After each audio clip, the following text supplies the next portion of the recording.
MDI school YouTube channel पर बच्चों आप लोगों का स्वागत है।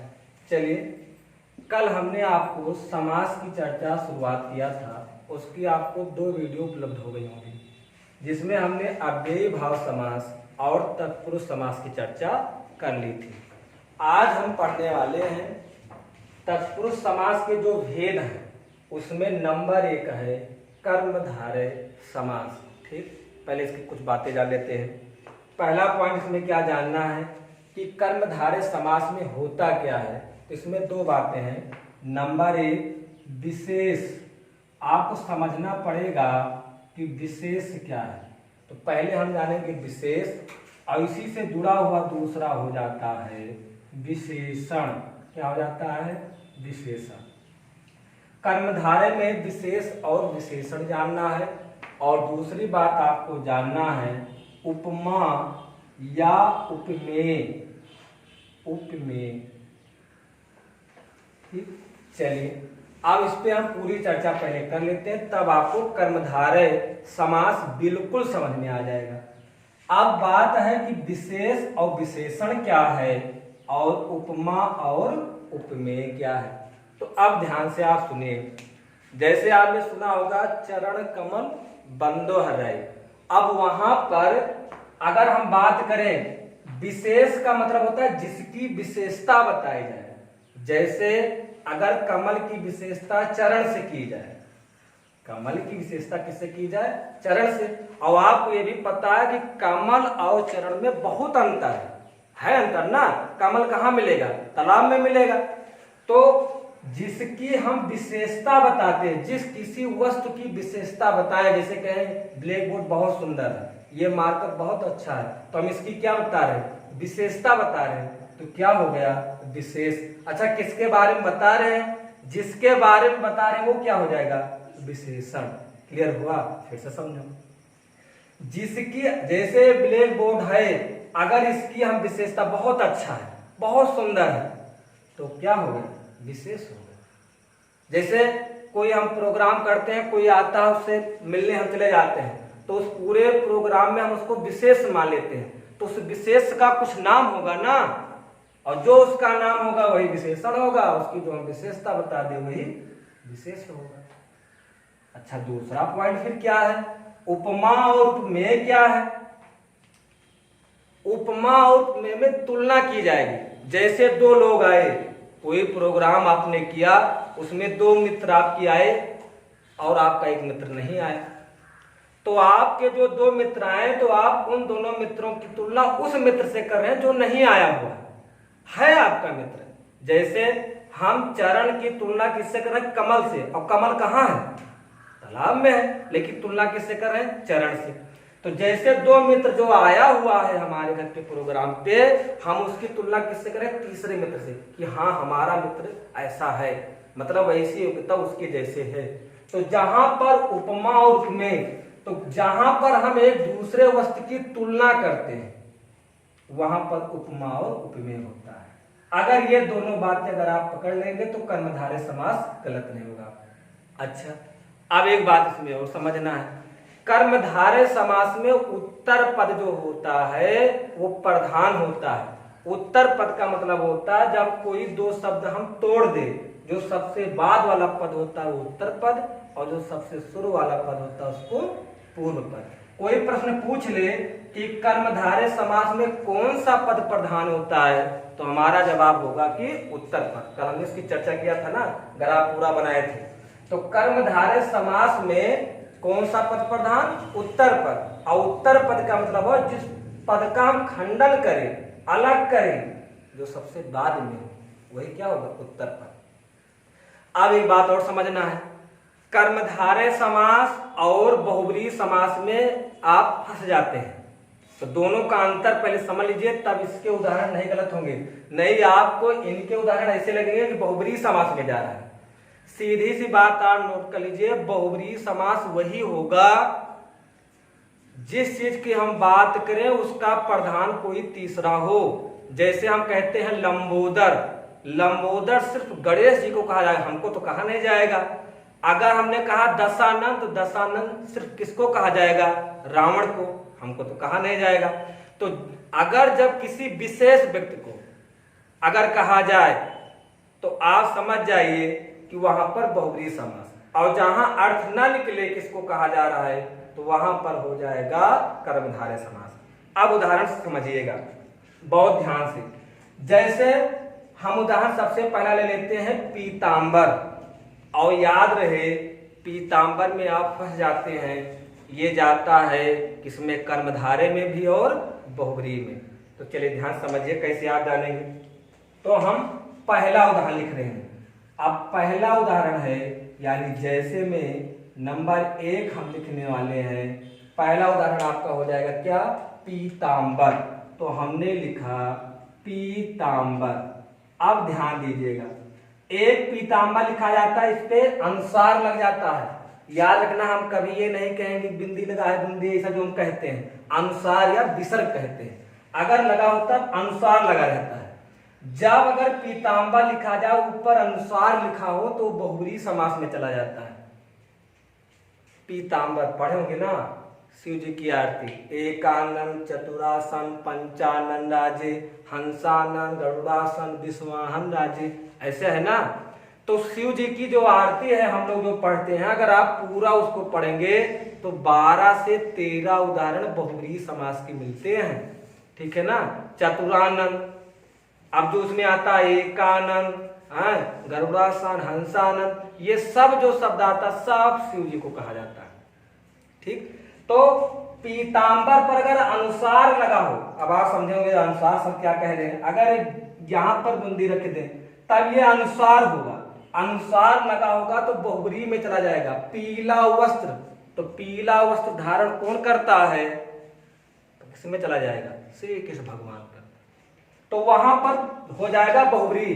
लेकिन अगर हम कह दें पीला है वस्त्र, सिर्फ कहें पीला है वस्त्र, अब हमको नहीं पता कौन पहनता है, हमको नहीं पता है, तो सिर्फ हो जाएगा वहां पर कर्मधारय। लेकिन जब किसी तीसरे को संबोधित हो जाए तो वहां पर हो जाता है बहुब्रीहि समास। अच्छा, एक उदाहरण हम लेते हैं, चरण कमल। ध्यान दीजिएगा, देखो बात आ गई ना, चरण कमल। अब यहां पर जो ये चरण कमल है तो आप क्या कहेंगे इसको, कमल के समान चरण। देखो आगे विशेषता ना, चरण कमल को क्या लिखेंगे, यहां पर जब इसकी व्याख्या करेंगे तो लिखेंगे कमल के समान चरण। तो बताओ आया उपमा उपमेय, नहीं आया। कमल की तुलना किससे कर दी गई, चरण से। तो जहां पर उपमा उपमेय हो वहां पर हो जाता है कर्मधारय समास। चरण कमल है तो यहां पर लिखेंगे कमल की समान चरण। ऐसे अगर और उदाहरण ले लिया जाए, काली मिर्च, काली मिर्च, तो क्या होगा समास विग्रह, काली है जो मिर्च, यानी यहां यह बताया जा रहा है कि जो मिर्च है वो काली है, लाल नहीं है। तो मिर्च की विशेषता जो किससे कर दी गई, काली से। तो उदाहरण भी लिख सकते हैं काली मिर्च। ये उदाहरण पहला आपका, ये आपका हो जाएगा दूसरा, और ये आपका हो जाएगा तीसरा, जिसको हम कहेंगे काली मिर्च। और आपको उदाहरण बताइए भाई, काली मिर्च हो गया। जैसे हम ले लें चंद्रमुख, अब फिर ध्यान सुनो, चंद्रमुख को क्या लिखेंगे, चंद्र के समान मुख। अब बताओ इसमें क्या है, सीधा सीधा एक निकल रहा है, उपमा और उपमेय। अच्छा आप ये कहेंगे उपमा उपमेय विशेष और विशेषण क्यों नहीं कहे। अब चंद्र के समान मुख, तो जैसे तब हमने आपको बताया कि आपके 2 मित्र आपके घर पे आए तो हम तुलना करते हैं, वो मित्र हमारा बहुत बढ़िया है। जैसे हम कहते हैं कोई एक वस्तु उसकी विशेषता होता है उसे विशेष कह देते हैं। तो जब चंद्र के समान हमारा मुख है तो कितनी बड़ी बात है, सबका तो होगा नहीं। तो अगर चंद्र के समान हमारा मुख है यानी हमारा बढ़ा चढ़ा कर बताया जा रहा है। जैसे आपको कोई मिले, आप कहें आप भैया बहुत परमेश्वर है, तो आप क्या कहा जाएगा, परम है जो ईश्वर, यानी आपको ईश्वर के समान दर्जा दे दिया गया, तभी तो आपको कहा गया परमेश्वर। आपको कह दिया जाए नवयुवक, नव है जो युवक, आपको 45 साल का होगा तो तुम नवयुवक होगा नहीं, यानी उसकी भी एक अवस्था होती है, हाँ ये नवयुवक है। तो जहां पर तुलना हो, अच्छा एक शब्द ले ले, महात्मा। महात्मा हम तो बन नहीं सकते, ना आप लोग बन सकते, महात्मा वही बन सकता महान है जिसकी आत्मा। जिसकी आत्मा बहुत महान है। तो जितने उदाहरण में बोला सब में तुलना है, आप ध्यान से केवल उसको गौर करके विस्तार करना सीखना पड़ेगा। जैसे हमने कहा काली मिर्च, तो काली मिर्च से अब आप सोचेंगे विस्तार कैसे करेंगे। काली मिर्च का मतलब क्या, मिर्च कैसा है, काला है। हमने कहा परमेश्वर, अब परमेश्वर में छुपा क्या हुआ, ईश्वर, यानी परम है जो ईश्वर, हो गई तुलना। अगर हम कहते हैं कि सद्गुण, तो सद है जो गुण, यानी उसके अंदर अच्छा गुण है। तो जितने उदाहरण हम बता रहे हैं, जैसे हमने कह दिया प्राण प्रिय, तो आप उसको क्या कहेंगे, प्राण के समान प्रिय। हर वस्तु हर चीज प्रिय नहीं हो सकती, कुछ ही चीजें हैं। तो जहां पर विशेष और विशेषण की बात की जाए, जहां देखो सारे 6 समास में सबसे दुविधा वाला समास कर्मधारय माना जाता है, बाकी सब में तरीका है, इसमें दोनों में यही दोनों बात पकड़ना पड़ता है। जैसे लिख दिया गया चरण कमल, तो चरण यानी कमल के समान है चरण, काली मिर्च है तो हो जाएगा काली है जो मिर्च है, पीतांबर पीला है वस्त्र, तो ये हो जाएगा। ऐसे हमने जो आपको कई उदाहरण बताए कि पीतांबर हो गया, अगर आ जाए नील कमल तो नीला है जो कमल। अच्छा बताओ, थोड़ा और समय, 1 मिनट और समय थोड़ा जोड़ दो। हमने कहा कि नील कमल, तो आप व्याख्या न करो, आप उस शब्द का अलग एक सोचो, नील कमल अलग अलग कह दो, तो आपसे क्या स्पष्ट हुआ, नील से क्या होगा, नीला ही होगा, कमल दुख विशेषता अपने आप होगी। तो जहां पर उपमा उपमेय हो, जहां पर विशेष और विशेषण हो, वहां पर हमेशा कर्मधारय समास होगा। अच्छा, और एक तरीका बता दे कि मान लीजिए आपको कर्मधारय समास का उदाहरण नहीं समझ में आता, तब हमारी बात ध्यान समझो। जब आप अव्ययी भाव समास पढ़ रहे थे तो शुरू में आ रहा था उपसर्ग, और उपसर्ग हम पहले पढ़ा चुके हैं, विदेशी और आपको हिंदी संस्कृत की बढ़िया तरीका भी बताया था। तो जब अव्ययी भाव समास में अव्यय मिल जाए, उपसर्ग मिल जाए, तो अव्ययी भाव में। तत्पुरुष समास कल हम आपको पढ़ा रहे थे, उनके भाई 6 प्रकार थे। कर्ता ने कर्म को करण से, संप्रदान के लिए अपादान से, अधिकरण में पर संबोधन हे अरे भो, ऐसे याद किया जाता है। कारक, अगला चैप्टर जब कारक पढ़ाएंगे तो बताना है कि कर्ता ने कर्म को करण से, संप्रदान के लिए, अपादान से का मतलब अलगाव, ठीक नहीं ना, अधिकरण में पर संबोधन हे हरे भो, ये होते हैं कारक। तो जहां पर विशेष और विशेषण उपमा उपमेय, आप घबराइएगा नहीं, जब आप बहुब्रीहि समास पढ़ लीजिएगा तब आपको ज्यादा समझ में आ जाएगा। जैसे अगर यहीं पर ध्यान समझिए, हम लिख देते चतुर्भुज, अब थोड़ा ध्यान समझो, अगर मैं यही लिख दूं चतुर्भुज, चलो लिख देते समझ आइए। जैसे हमने लिख दिया चतुर्भुज, अब थोड़ा ध्यान दो, चतुर्भुज, तो अब आप ध्यान से समझो। अच्छा बताओ, मैं यहां त्रिभुज बना दे, क्या बना दे, त्रिभुज, अब ये चतुर्भुज है, कहेंगे नहीं है। क्यों? क्योंकि चतुर्भुज में तो 4 भुजा होती है, यहाँ कितनी भुजा है, 3 भुजा, 3 ही भुजा है। तो चतुर्भुज में 4 भुजा। अब देखो कैसे आप फंस जाएंगे, अभी अगला समास पढ़ाएंगे द्विगु।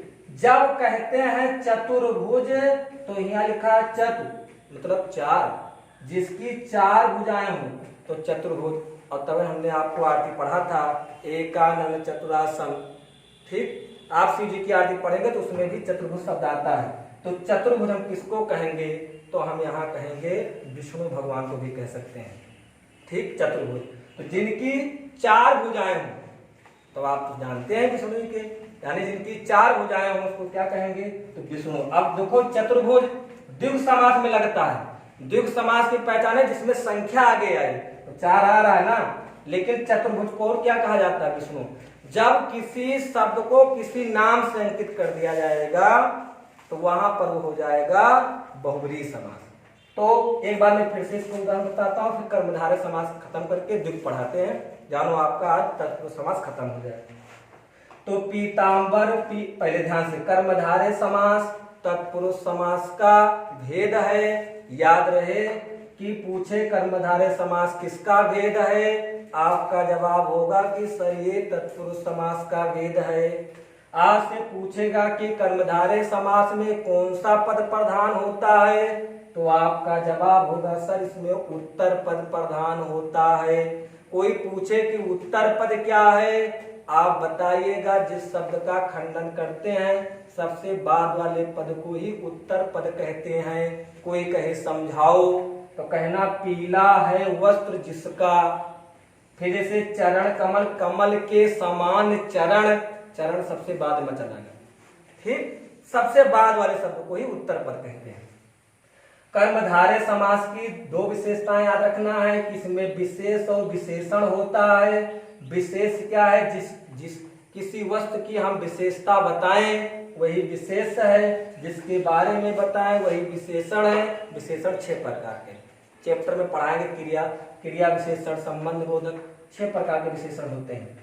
और जिसमें उपमा और उपमेय हो, जिसमें एक दूसरे की तुलना की जाए, तो वहां पर भी कर्मधारय समास होता है। पीतांबर पीला है वस्त्र, चरण कमल, कमल के समान चरण, काली मिर्च काली है जो मिर्च, सदगुण सद है जो गुण, हम बोल दे रहे हैं, लिख लेना बात के, ठीक है ना, वीडियो रोक रोक आप सुन लीजिएगा।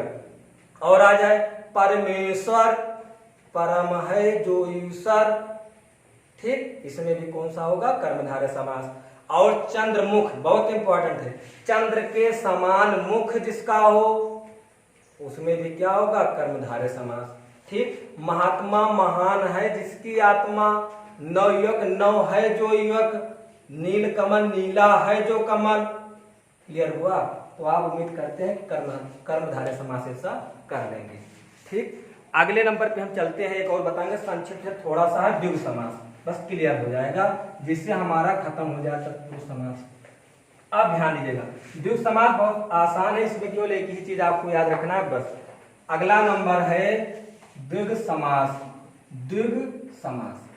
फिर ध्यान से समझिएगा, यहां पर हमने लिख दिया द्विगु समास। अब थोड़ा ध्यान से समझिएगा, अब इसमें हम कुछ ज्यादा नहीं लिखेंगे, 2 पॉइंट लिख दे रहे हैं, ध्यान समझिएगा।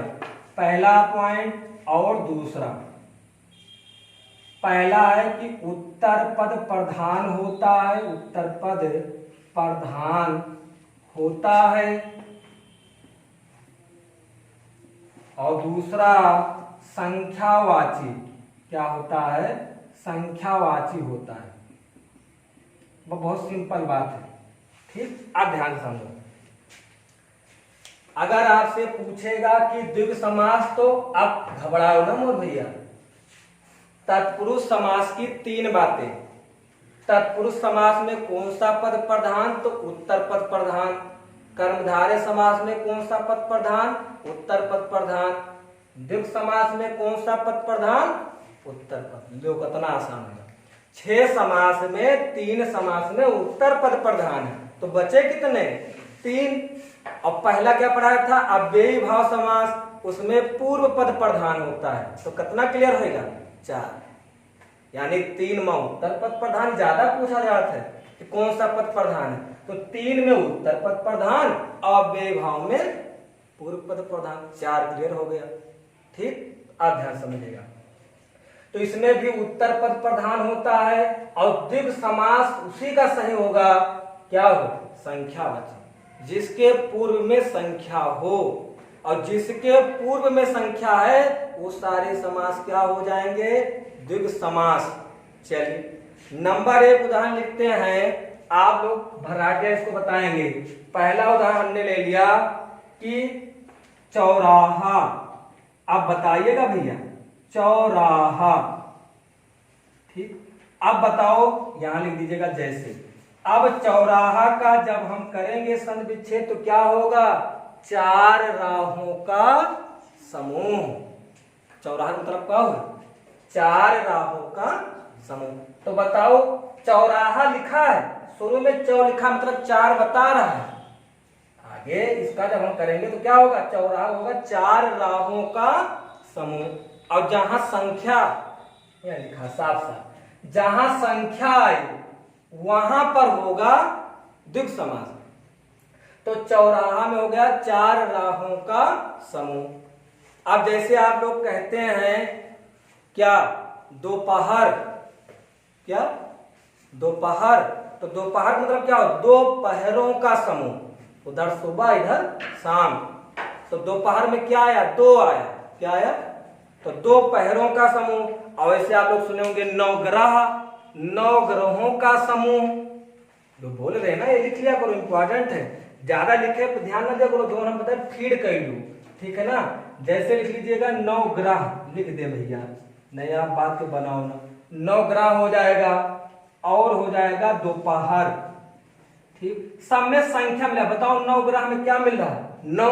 नौ ग्रहों का शुरू में संख्या मिल जाएगा। अब ऐसा लिखा नहीं दिखाई देगा चार है, नौ है, दो, ऐसा नहीं, अलग करेंगे तो उस पर चौराहा का मतलब चार, नौ ग्रह मतलब नौ, दोपहर का मतलब दो। ऐसे आपसे पूछ ले त्रिभुवन, तो तीन भवनों का समूह, क्या भवन है, तीन, त्रिभुवन मतलब तीन भवनों का समूह। आपसे ऐसे पूछ ले सप्तद्वीप, तो क्या हो जाएगा, सात द्वीपों का समूह, सप्तद्वीप मिल गया। आपसे पूछ ले सप्तमंजिल, तो सात मंजिल वाला मकान, ऐसा कह सकते हैं, तो क्या मिल गया, सात मिल गया। ऐसे आपसे कोई पूछे शताब्दी, सुने हो ना, शताब्दी, 100 क्या हो जाएगा, और शताब्दी मतलब 100 शब्दों का समूह, ऐसा कह सकते हैं। और हो जाए सप्त ऋषि, 700 ऋषियों का समूह। आपसे पूछ ले 60 कोण, 60 कोण गणित में पढ़े हो ना, 60 का मतलब क्या हो जाए, 6 कोणों का समूह, कितने, 6। और पंचमहल, 5 महलों का समूह। तो जितने उदाहरण बोल रहे हैं सब में क्या है, बोलो, द्विगु समास। और द्विगु समास को पहचाने तरीका क्या, जिसमें संख्या मिले। तो एक बार फिर से नोट कर लो उदाहरण, चौराहा, 4 राहों का समूह, धीरे धीरे बता रहा हूं, नोट कर लीजिएगा, रोक रोक वीडियो। चौराहा, 4 राहों का समूह, संख्या मिला 4। दूसरा दोपहर, 2 पहरों का समूह, संख्या क्या मिला, 2। तीसरे पाओ नवग्रह, 9 ग्रहों का समूह, क्या मिला, 9 मिला। अगला आ जाए 60 कोण, तो हो जाएगा 6, यानी 6 कोणों का समाहार या समूह। अगला आ जाए पंचमहल, यानी 5 महलों का समाहार या समूह। आ जाए नवरत्न, 9 रत्नों का समूह। और नवरत्न कहाँ गिने जाते हैं, अकबर के शासन काल में, ठीक है ना, इतिहास पढ़ोगे। अगला आ जाए त्रिभुवन, तो 3 भवनों का समूह, समझियो ना। और आ जाए सप्तमंजिल, तो 7 मंजिलों का समूह। आ जाए सप्तद्वीप, तो आप कह सकते हैं 7 द्वीपों का समूह। तो उम्मीद करते हैं कि द्विगु समास में किसी को दिक्कत नहीं होनी चाहिए। शुरुआत में क्या मिल जाएगा, संख्या। लेकिन अगर आ जाए चतुर्भुज, देखो है ना, चतुर्भुज, 4 भुजाओं वाला। लेकिन याद रहे कि अगर ऑप्शन में बहुब्रीहि समास नहीं है तब तो कर्मधारय लगा दीजिएगा भैया। और अगर बहुब्रीहि समास है तो कर्म यानी द्विगु समास लगा दीजिएगा। अगर बहुब्रीहि समास ना हो तब द्विगु समास लगा दीजिएगा। और अगर बहुब्रीहि समास है तो आपको बहुब्रीहि समास लगाना है। फिर से क्लियर कर लो, चतुर्भुज, 4 भुजाओं वाले विष्णु भगवान को कहा जाता, शायद उनको ना कहा जाता। अच्छा ये बताओ, चौराहा कोई विशेष व्यक्ति का नाम है, किसी को हम चौराहा कहते हैं, नहीं। अच्छा नवग्रह, नहीं कहते। अगर अभी पता चल जाता कि नवग्रह उनको कहते हैं तो हम कह देते बहुब्रीहि समास है। लेकिन चतुर्भुज, अभी नाम विष्णु जी का ना होता तो लिख देते कि द्विगु समास है द्विगु समास, द्विगु समास है। चतुर्भुज बहुब्रीहि भी है, लेकिन जब ऑप्शन में दोनों दे दे तो हम प्राथमिकता सिर्फ बहुब्रीहि समास को देंगे, समझ गए ना। पीतांबर कर्मधारय भी है, पीतांबर बहुब्रीहि भी है। और जब दोनों में ऑप्शन आ जाए तो हम बहुब्रीहि की ओर भाग जाएंगे। चतुर्भुज में अगर ऐसा होता है तो बहुब्रीहि की ओर ही भाग जाएंगे। तो उम्मीद करते हैं कि आज हमने जो द्विगु समास और कर्मधारय समास की चर्चा की है, आप लोग इसका रिवीजन करिएगा, बढ़िया नोट्स बनाते हुए चलिएगा। जो उदाहरण हम बोलते हैं ना भैया, उसको आप नोट कर लिया करें, ठीक। और ध्यान से बढ़िया समझते हुए चलिए। अब आपको समास 2 ही बाकी हैं, आपको पढ़ाना है द्वंद्व और बहुव्रीहि, कल समास आपका पूरा खत्म हो जाएगा। फिर हम अगले चैप्टर पे चलेंगे, जो आपकी इच्छा होगी वही चैप्टर हम पढ़ा देंगे, आप दिक्कत मत लीजिए। वर्णमाला और उपसर्ग हमने पढ़ा दिया है। अब समास का कल आखिरी वीडियो होगा, समास भी खत्म हो जाएगा। आप वीडियो बार बार देखिएगा, उम्मीद करते हैं जरूर आपको समास क्लियर हो जाएगा। और आपके लिए सूचना यही है कि आपके आर्यभगल जो भी विद्यार्थी जिस भी स्कूल में पढ़ते हो उनको बताइए कि अगर आप पढ़ना चाहते तो वहाँ चलता है, आप ऑनलाइन मोबाइल पे घर पे बैठ के पढ़ सकते हैं। और जो आपके आर्यभगल क्लास 8 में बच्चे हों उनको आप प्रोत्साहित कीजिए, उनको उत्साहित कीजिए, बताइए कि हमारे यहाँ ऑनलाइन की व्यवस्था है पढ़ाने की, और आप लोग अपना एडमिशन चलिए वहीं दर्ज करा दीजिए। आप अपना व्हाट्सएप नंबर स्कूल में दे दीजिए, आपको जोड़ दिया जाएगा, सारी वीडियो आपको मिलती रहेगी। ठीक, और अपना नाम अंकित कराएं, अपने मित्र सहपाठी को बताएं जिससे आपका नाम छूटने ना पाए। ठीक है ना, बहुत बहुत धन्यवाद।